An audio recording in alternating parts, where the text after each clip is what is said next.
Cameo King. I am the host of the Good Girl Podcast, a podcast of women's confessions about our flaws, faith, femininity, and culture. My goal here on the podcast every week is to free and to heal folks. I destigmatize the messy process of figuring out life.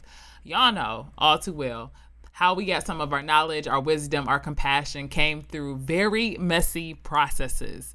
We learned it by bumping our head, falling down some stairs, busting our lip. Some of us even got some front teeth missing. And so I am here to create a space to really let us know that it is okay to figure out life. It is okay to mess up. It is okay that we are still good in this process. And so I bring people on. I do it myself so we can have these conversations, and I call these conversations confessions. And this week's confession is about my role in oppressive relationships. So this week I watched a video between two Black men that talked about how they have been wrongly taught as men to only be in relationship with a woman who can do something for them. Like they can have sex with her, they can look good, or she can look good on their arm, they can help with their, or she can help them with their business, she can have their kids, or she can take care of home. It's all very much transactional. And whether that woman is a friend, a girlfriend, someone you're dating, or even your wife, this creates this ideology or this approach that women are solely evaluated and assessed based on what they can do for men, not for who we are. It's this idea that men choose romantic relationships very much in a transactional way. And I really believe, I'm going to go down a little bunny trail, rabbit hole, whatever y'all want to call it. I always get those things wrong. But I really believe this is steeped in a misinterpretation of a biblical text, that the sole purpose of a woman was to serve a man. Now, full stop, pause, because I can probably hear some of y'all, wait, it is, that's what the word of God say. We're going to stop right there. Because do not take one verse out of 31,000 verses, out of 50 chapters, out of 66 books, out of one canon during a limited time period to justify misogyny in 2020. So just wanted to put a pin, underscore, something in that just to give us a nice foundation from where I'm coming from. And even on a very basic level, when we talk about Christianity, when we talk about God's love is not transactional. God does not love me more or less because of what I can or can't do for him. There isn't a prerequisite of God's love, let alone if I can do something for God, right? God's love for me was complete before I was a thought. So God can't love me more, deeper, wider than he already has, than God already has. And I think we have been taught that we serve a transactional God, though. I think when it comes to love and who God chooses to bless, it's like, if you do this, God is going to bless you. Follow these rules and you'll be blessed. Dress modestly and you'll be respected. Keep yourself and you'll get a husband. All these lies, There's even a song, when praises go up, blessings come down. I know I'm not singing it right, but y'all know the song. Listen to the words, listen to the lyrics. Don't listen to the tone. It's like this idea that my praise is a tool, almost a manipulation tool to get God to do something that I want. Now, just a point of clarification, God does inhabit the praises of his people. Definitely, no doubt. But it's for the sake of God's presence, not a blessing. And typically when we use blessing, it's in a colloquial sense, meaning you want something to manifest on your behalf. Anywho, I went down the rabbit hole before I go too far down. There have been many transactional ways in which men have been taught to experience women. Like I said, sex, arm candy, help you with your business, have your kids, take care of your home. All these are things women can do for a man. And what ends up happening is who she is outside of those qualities typically are completely ignored, dismissed, and not valued by men and society at large. Well, because of patriarchy, male privilege, for the most part, men have controlled the narrative of what goes and what doesn't go. Traditionally, they have. And have very much influenced how we function and how we show up in society. And some of y'all may be like, no, we do value women outside of what they can do for me or what they can do for men. But I'm going to ask you, do you really?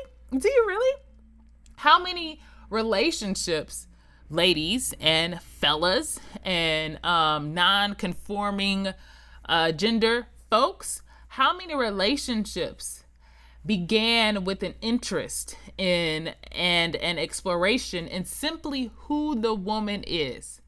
What is her purpose? What does she love? What gets her going? And all for the sake of knowing, not trying to get something out of this person. And when you try to get something out of this person, that's transactional, that's business. That's not how you build a relationship. I mean, think about how women in large are viewed. If she's a CEO, if she is a medical professional saving lives, a nurse practitioner, if she's a great artist or engineer or an elected official, or if she's just a dope person, or heck, maybe she's an image bearer of God. Ding, ding, ding. But yet and still, all of these types of women are still asked, oftentimes, are you married? Where's your man at? But how's your husband?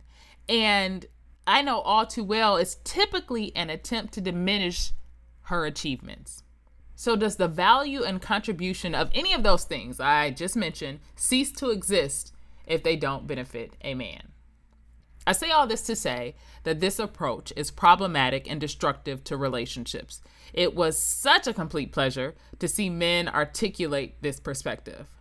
But I would like to add to it as a part of this week's confession.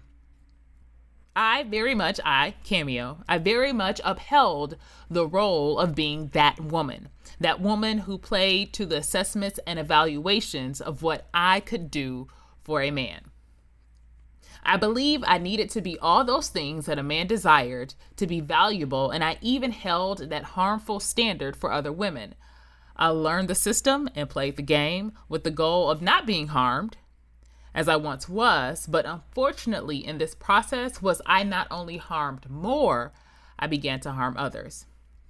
So 2 things. I harmed myself and others by 1, denying my full self, and 2, questioning my own value. So 1, when I say deny myself, I mean my focus very much shifted from what made me happy, what satisfied my soul, what brought me joy, to what does a man need and how can I be that? And it's not that meeting the needs of a partner is not important. It's when they take precedence over who you are in your calling. It's when decisions on how I will show up in this world are based on the type of men I want. It's essentially when you make an idol out of being that woman for a man. It's when you idolize that you can cook, clean, upgrade, be arm candy, be intellectually stimulating, all these things for a man. It's not about the desire to meet the needs of your partner. It's the idolization that's the problem and the damaging ramifications of it. When you lead with that and idolize being that woman who is assessed based on what she does for a man, 2 things happen. You become performative in your relationships and you believe you are not enough. When you become performative in your relationships, this means a relationship is being created based on what one person can do versus who they actually are. So what does that look like? It looks like I'm being loved or desired based on a function of my existence, not my actual existence. It's like types and shadows. Or think about it like this. If I stop doing these things, if I stop cooking, if I stop cleaning, if I stop supporting, if I stop being sexy, will the relationship still exist? Will my existence or my core or who I am be enough if I just stop doing those things? And then just for a different perspective, I'm going to kind of flip this on its head. For men, many men are taught to show up in relationships ready to perform as well, to provide, to pray for stuff, to protect. But again, that is an extension of your existence. That is not who you are. A woman, and hear me clearly, a woman falls in love with the core of you, not because of what you can do. Because I ask questions like this. What happens when he gets fired from his job? What happens when she gets depressed? What happens when they get an interest in something else other than, say, cooking or something you loved? What happens when his sex drive decreases? Do we stop loving them? Do we walk away? What was the basis of our relationship? Because it couldn't be those things. It has to be the core of who you are. Creating a relationship based on what a person does versus who they are is very fragile footing. And number 2, you are not enough. This is the second part of it. You are not enough. Whether we believe it or not, when we subscribe to the idea that a woman is to be assessed by what she can do for a man, it illustrates in more ways than one that that woman is not enough. The fact that I believed that some of my value rested in my contributions to someone else really flies in the face of being a created expression of God. That my created existence alone was not enough to be deemed a valuable person. Also for me, outside of that, I felt that was good, y'all. I hope y'all felt that. I felt that was good. I'm gonna pat myself on the back, okay? But also for that, in this same space, it had me trying to prove who I was to men. Like proving that I was loyal, proving that I was trustworthy, proving that I was a down-ass chick. When I attempted to prove myself, I lost myself. I was very much concerned with what that person thought over, do we work well together? Do we actually have congruent lifestyles and core values? Do we actually work well together? I wasn't existing in the moment or being myself or even working on myself. I was very much caught up in his assessment of me. Y'all, that is trash. The fact that I, Cameo Key, was concerned about another mere mortal's assessment of me blows my mind to this day. And some of y'all may be thinking, but wait. You do, Cameo. No, you do. You do have to prove yourself in relationships. No, you don't. No, you don't. You do not have to prove anything in relationships. And this is why, because when you are dating someone or you're building something, you learn them, you experience them by hanging out with them, by observing their actions, by discerning their spirit, by asking questions, by having these different experiences. You learn if they're trustworthy. You learn if they're loyal. You learn these things that you feel are valuable or that maybe you desire in a mate. You do not test them or you do not prove anything. It's so much stuff happening in this world. It's so much happening even if none of this stuff was going on, the things that we experience on a day-to-day basis and the fact that someone you're dating or someone that you're interested in would add an additional layer of a testing to prove something, how futile and simply dumb is that? Especially when you have the space to get to know the person. Like the fact that anyone is attempting to pass judgment on someone's character based on a test. Like, boy, bye. When you literally, again, can experience that person. Additionally, I think about women who do not want to marry or women who may marry later in life. If we keep up with this narrative, what then is their value? Some of these same women for the first 40, 50 years of their life have saved lives on a daily basis. Some of them shape the minds of the next generation. Some create new knowledge in academia. Some govern our cities, our states, and our nations. They create life. And even if they did none of that, they are still just as valuable. They are a created expression of God. I don't get it. So what I am challenging us to do as we are in and out of our relationships is to sincerely ask ourselves whether we are existing or performing. If we stop doing things out of the need to prove or to add value, would the relationship still stand? Would it still be there? And the reason why this is so important, because many of us get in relationships and we kind of check off boxes like, yep, he has a job, or yep, she seems like a good mom. Yep, he can provide. Yep, she eats well. Like, all these things are mind you, they're good things to consider. But you can, like, your person who you're interested in can still have all these great, qualities that you're looking for, but they can still not be it. The core of who they are can still simply not match the core of who you are. You guys could have even congruent lifestyles, but their core, their personality, who they are could be so off. Y'all just don't vibe. It could be oil and water. But yet and still we say, oh no, we click. Like he meets all my standards. And we get ourselves into relationships that aren't meant for us to be in. Because we very much fall in love with the things a person can do for us versus who they actually are. And who they are is all we're really left with.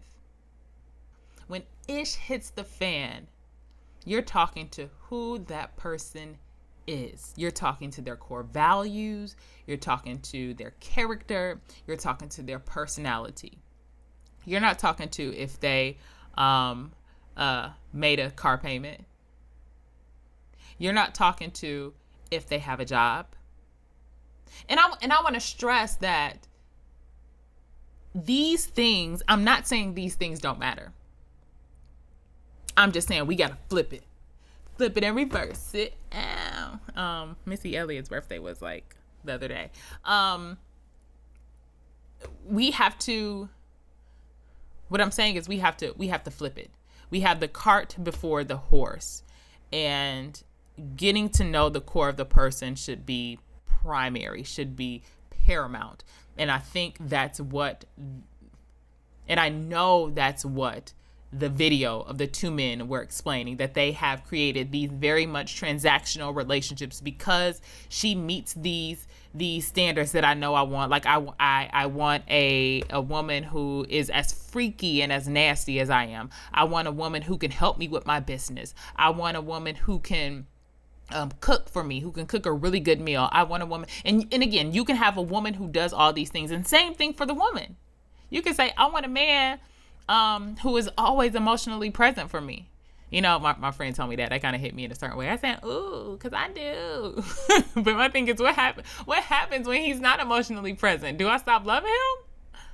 Like what happens? Yes, I want a man to be able to protect me, but what happens when he can't?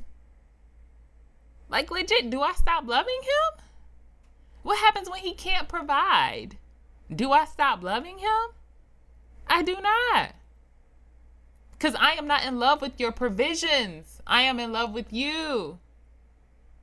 So anyway, that was my confession for the week. And one last thing, I just want to let you guys know that Breonna Taylor's, her murderers have not been arrested. Thank you so much for listening to the Good Girl Podcast. If you love the work we do, please consider supporting us by purchasing some of our merchandise. And as always, share, subscribe, like, and if you have a confession, let us know. You can just slide in our DMs. You can send us an email. You can do all of that. Thank you for listening. This is the Good Girl Podcast.